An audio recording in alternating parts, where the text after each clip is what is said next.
शिव महापुराण की कथा कहती है, 3 वृक्ष, 3 पशु, 3 पक्षी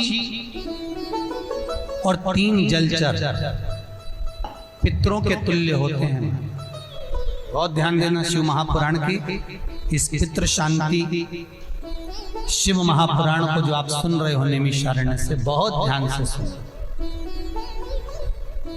पितृ दोष है, इसके लक्षण क्या है? घर में अशांति होना, घर में 4-5 लोग रह रहे हैं, जरा जरा सी बात में क्लेश हो, समझ लो पितृदोष है। पितृदोष, 1 रुपया कमा कर लाओ, 1.25 रुपए खर्च हो, खूब पैसा है हाथ में दिखे ही नहीं, समझ लेना पितृदोष। 4 दिन दुकान अच्छी चले, बाकी के समय बैठना पड़े, समझ लेना पितृदोष। घर में बच्चे चिड़चिड़े हो जाएं, गलत संगति में डूब जाएं, समझ लो चिड़चिड़ हो रहे हैं, पितृदोष। घर के बच्चे माता पिता का आदर ना करें, सम्मान ना करें, तेज आवाज में बात करें, समझ लो पितृदोष। पितृदोष मालूम पड़े। और इतने से भी अगर आप नहीं समझ सकते, परिवार का कोई एक व्यक्ति जब जब भोजन करने बैठे तब तब उसकी थाली में बाल आए, भले वो होटल में खाए तो भी बाल आ जाए, वो कहीं खाना खा रहा है तो बाल आ जाए। 8-15 दिन में, 4 दिन में, 3 दिन में, 2 दिन में, 6 दिन में आपकी थाली के भोजन में अगर बाल निकल रहा है, केश निकल रहा है, समझ लेना कि पितृ आपसे कुछ मांग रहे हैं, पितृ आपसे कुछ चाहते हैं। क्योंकि पितृ बोलते नहीं आता, केवल घर का व्यक्ति जब भोजन करने बैठेगा, सब अच्छे से बनाया, सब अच्छे से करा, फिर भी थाली में अगर बाल निकल रहा है। और कोई व्यक्ति ऐसा होता है जिसकी थाली में बार बार बाल आता है, वो कितने ही कह ले, पत्नी को भी कह दिया, परिवार को भी कह दिया, तो भी वो होटल में खाएगा तो बाल आ जाएगा, अचानक आ जाएगा, भले पानी पिएगा तो आ जाएगा, कुछ खाएगा तो बाल आएगा। 8 दिन में, 15 दिन में, 6 दिन में उसके भोजन में बाल आएगा ही आएगा। समझ लो पितृ कुछ कहना चाहते, पितृ कुछ बताना चाहते, कुछ वर्णन करना चाहते। घर में अगर आप उससे भी नहीं समझ सकते तो घर में बैठे बैठे एकदम गंध आने लगे। 8 दिन में, 4 दिन में, 6 दिन में, ना जाने कौन सी गंध की बदबू सी आ रही, कोई गंध आ रही, कोई सुगंध सी आ रही, कोई गंध सी आ रही। समझ लो पितृ की छाया पड़ रही है, पितृ कुछ मांग रहे हैं। 8 दिन में, 15 दिन में कोई भी अगर आपको नहीं आएगा तो कोई दूसरा कहेगा, आज घर में ऐसी गंध क्यों आ रही है, कोई आकर कह देगा गंध क्यों आ रही है, उसका मतलब है पितृ आपसे कुछ मांग रहे हैं, कुछ कहना चाहता है, कुछ मत करो। अगर ज्यादा लगता है कि हमारे घर में पितृदोष है, पैसे नहीं आ रहे, लक्ष्मी नहीं टिक रही, पीपल के पत्ते पर श्राद्ध पक्ष की एकादशी के दिन और द्वादशी के दिन पीपल के पत्ते पर शहद की 7 बिंदियां लगा दीजिए, उसी पर चंदन लगा दीजिए, 7 आखे चावल, सफेद चावल उस पर रख दीजिए, एक जौ, थोड़ी थोड़ी काली तिल उस पर रख दीजिए। अपने पूर्वजों का नाम लेकर, पितरों का स्मरण कर कर, गोत्र बोलकर, नाम बोलकर बहते हुए पानी में उस पत्ते को छोड़ दीजिए। ये केवल श्राद्ध पक्ष में होगा, एकादशी तिथि के लिए बहते पानी में छोड़ दीजिए। जिंदगी में कभी संपदा की कमी नहीं आएगी, पितर आशीर्वाद देकर जरूर जाएंगे, ये पक्का है। शिव महापुराण कहते हैं अगर ज्यादा रोग है, बीमारी है, तो श्राद्ध पक्ष की 9वीं तिथि के समय पर केवल बड़ के पत्ते के ऊपर, बड़ का जो पत्ता होता है, बट वृक्ष का पत्ता, उस पे काली तिल और जौ 21 बार उतार कर, जो व्यक्ति बहुत बीमार पड़ा रहता हो, कोई ना कोई बीमारी उसको घेरी रहती हो, तो बड़ के पत्ते पर काली तिल और जौ, काली तिल और जौ रख कर पितरों का स्मरण कर कर 9वीं तिथि के दिन 21 बार उतार कर बहते पानी में डाल दो या पीपल के पेड़ के नीचे रख दो, बीमारी समाप्त हो जाएगी, रोग नहीं घेर सकता। अगले श्राद्ध तक लिखकर रखना कि किस तारीख को करा, किस तिथि को करा, अगली तिथि तक जानना, आपको रोग नहीं आएगा, बीमारी नहीं आ सकता, कष्ट नहीं आएगा। शिव महापुराण का था भगवान शिव आनंद की राशि। तो 3 वृक्ष 3 पशु, 3 पक्षी और 3 जलचर ऐसे हैं जिनको पितृ माना गया। तो 3 वृक्ष कौन कौन से हैं? शास्त्र कहता है पहला पीपल, दूसरा बरगद बड़ और तीसरा बेलपत्र। इन 3 वृक्ष के नीचे श्राद्ध पक्ष में पितरों का निवास हो जाता है। इन 3 वृक्षों के नीचे 3 वृक्ष पितरों के तुल्य हैं। पहला पीपल, दूसरा बट वृक्ष, तीसरा बेलपत्र का बेलपत्र का। कभी अनायास श्राद्ध पक्ष में आप कुछ भी ना कर पाए, कुछ भी ना कर सकते हो, तो एक पत्ते के ऊपर कोई सा भी पत्ता ले लो, चाहे पान का ले लो, कोई पीपल का ले लो, कोई भी पत्ते के ऊपर एक पुड़ी, थोड़ा मीठा थोड़ा नमकीन रखकर अपनी कामना कर अपने पूर्वजों के लिए इन 3 वृक्ष के नीचे 16 श्राद्ध में किसी भी एक दिन आप वो भोजन को रखकर रह जाइए। अपनी कामना कर सुख का अनुभव होगा, पितरों को शांति मिलेगी। 3 वृक्ष पितरों के तुल्य हैं। 3 पक्षी पितरों के तुल्य हैं। कौवा, हंस और गरुड़। एक कौवा और एक स्वान, कुत्ता। ये 2 ऐसे होते हैं जिनको 20 मिनट पहले, आधे घंटे पहले, 1 दिन पहले, 24 घंटे पहले, 48 घंटे पहले क्या होने वाला होता है, कौवे को और स्वान को भान हो जाता है। क्यों? क्योंकि ये यमलोक में जहां यमराज निवास करते हैं, स्वान और कौवा उस स्थान का भाग ग्रहण करते हैं और इनको ये ज्ञान पूर्व से यमराज से प्राप्त होता रहता है। पूर्वभान होता प्राप्त होता रहता है।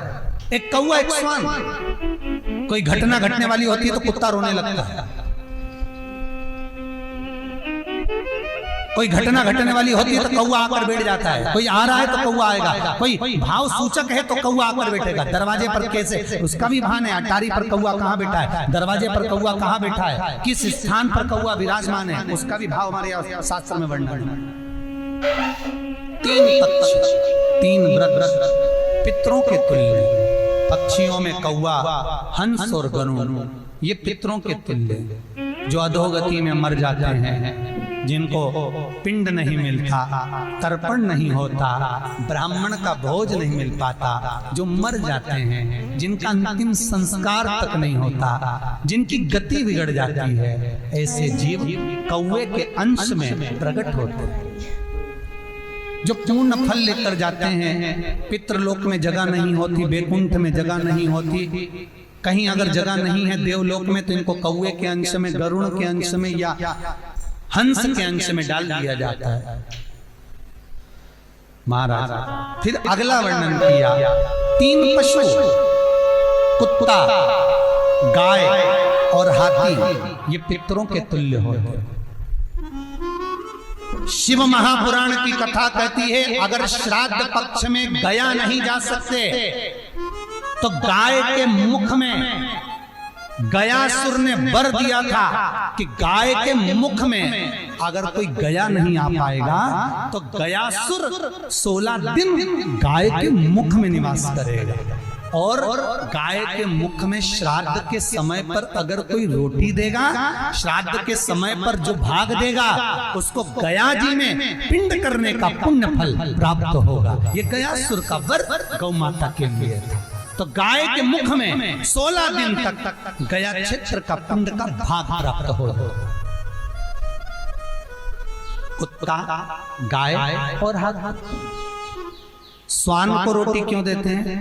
क्योंकि स्वान पितरों को अपना भाग प्रदान कर देता है। स्वान भक्ता नहीं है, चुका देता। फिर 3 जलचर है महाराज जो पितरों के तुल्य हैं। मछली, कछुआ और नाग। पिंड जो बनाया जाता है वो पानी में दिया जाता है। मछली जिसको पाती है वो पितरों को प्राप्त होता है। कछुआ श्रावण के इस 16 श्राद्ध के अंतर्गत कछुआ यदि आपके दिए हुए भाग को पा लेता है तो वो जीव उसी समय पर तर जाता है। और महाराज नाग वो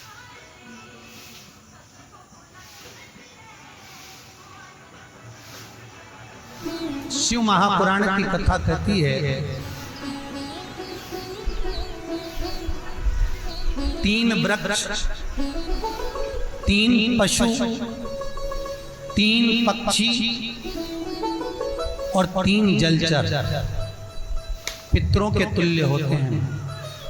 बहुत ध्यान देना शिव महापुराण की इस पितृ शांति शिव महापुराण को जो आप सुन रहे हो नैमिषारण्य से, बहुत ध्यान से सुनो। पितृ दोष है, इसके लक्षण क्या है? घर में अशांति होना, घर में 4-5 लोग रह रहे हैं, जरा जरा सी बात में क्लेश हो, समझ लो पितृदोष। पितृदोष 1 रुपया कमा कर लाओ, 1.25 रुपये खर्च हो, खूब पैसा आए हाथ में दिखे ही नहीं, समझ लेना पितृदोष। 4 दिन दुकान अच्छी चले, बाकी के समय बैठना पड़े, समझ लेना पितृदोष। घर में बच्चे चिड़चिड़े हो जाएं, गलत संगति में डूब जाएं, समझ लो चिड़चिड़ हो रहे हैं, पितृदोष। घर के बच्चे माता पिता का आदर ना करें, सम्मान ना करें, तेज आवाज में बात करें, समझ लो पितृदोष। पितृदोष मालूम पड़े। और इतने से भी अगर आप नहीं समझ सकते, परिवार का कोई एक व्यक्ति जब जब भोजन करने बैठे तब तब उसकी थाली में बाल आए, भले वो होटल में खाए तो भी बाल आ जाए, वो कहीं खाना खा रहा है तो बाल आ जाए। 8-15 दिन में, 4 दिन में, 3 दिन में, 2 दिन में, 6 दिन में आपकी थाली के भोजन में अगर बाल निकल रहा है, केश निकल रहा है, समझ लेना कि पितृ आपसे कुछ मांग रहे हैं, पितृ आपसे कुछ चाहते हैं। क्योंकि पितृ बोलते नहीं आता, केवल घर का व्यक्ति जब भोजन करने बैठेगा, सब अच्छे से बनाया, सब अच्छे से करा, फिर भी थाली में अगर बाल निकल रहा है। और कोई व्यक्ति ऐसा होता है जिसकी थाली में बार बार बाल आता है, वो कितने ही केले, पत्नी को भी कह दिया, परिवार को भी कह दिया, तो भी वो होटल में खाएगा तो बाल आ जाएगा, अचानक आ जाएगा, भले पानी पिएगा तो आ जाएगा, कुछ खाएगा तो बाल आएगा। 8 दिन में, 15 दिन में, 6 दिन में उसके भोजन में बाल आएगा ही आएगा। समझ लो पितृ कुछ कहना चाहता, पितृ कुछ बताना चाहता, कुछ वर्णन करना चाहता। घर में अगर आप उससे भी नहीं समझ सकते तो घर में बैठे बैठे एकदम गंध आने लगे। 8 दिन में, 4 दिन में, 6 दिन में, ना जाने कौन सी गंध की बदबू सी आ रही, कोई गंध आ रही, कोई सुगंध सी आ रही, कोई गंध सी आ रही। समझ लो पितृ की छाया पड़ रही है, पितृ कुछ मांग रहा है। 8 दिन में, 15 दिन में कोई भी अगर आपको नहीं आएगा तो कोई दूसरा कहेगा, आज घर में ऐसी गंध क्यों आ रही है, कोई आकर कह देगा गंध गंध क्यों आ रही है, उसका मतलब है पितृ आपसे कुछ मांग रहा है, कुछ कहना चाहता है, कुछ मत करो। अगर ज्यादा लगता है कि हमारे घर में पितृदोष है, पैसे नहीं आ रहे, लक्ष्मी नहीं टिक रही, पीपल के पत्ते पर श्राद्ध पक्ष की एकादशी के दिन और द्वादशी के दिन पीपल के पत्ते पर शहद की 7 बिंदियां लगा दीजिए, उसी पर चंदन लगा दीजिए, 7 आखे चावल, सफेद चावल उस पर रख दीजिए, एक जौ, थोड़ी थोड़ी काली तिल उस पर रख दीजिए। अपने पूर्वजों का नाम लेकर, पितरों का स्मरण कर कर, गोत्र बोलकर, नाम बोलकर बहते हुए पानी में उस पत्ते को छोड़ दीजिए। ये केवल श्राद्ध पक्ष में होगा, एकादशी तिथि के लिए बहते पानी में छोड़ दीजिए। जिंदगी में कभी संपदा की कमी नहीं आएगी, पितर आशीर्वाद देकर जरूर जाएंगे, ये पक्का। शिव महापुराण कहते हैं अगर ज्यादा रोग है, बीमारी है, तो श्राद्ध पक्ष की 9वीं तिथि के समय पर केवल बड़ के पत्ते के ऊपर बड़ का जो पत्ता होता है, बट वृक्ष का पत्ता, उस पे काली तिल और जौ 21 बार उतार कर, जो व्यक्ति बहुत बीमार पड़ा रहता हो, कोई ना कोई बीमारी उसको घेरी रहती हो, तो बड़ के पत्ते पर काली तिल और जौ, काली तिल और जौ रख कर पितरों का स्मरण कर कर नवमी तिथि के दिन 21 बार उतार कर बहते पानी में डाल दो या पीपल के पेड़ के नीचे रख दो, बीमारी समाप्त हो जाएगी, रोग नहीं घेर सकता। अगले श्राद्ध तक लिखकर रखना कि किस तारीख को करा, किस तिथि को करा, अगली तिथि तक जानना, आपको रोग नहीं आएगा, बीमारी नहीं आ सकती, कष्ट नहीं आएगा। शिव महापुराण का भगवान शिव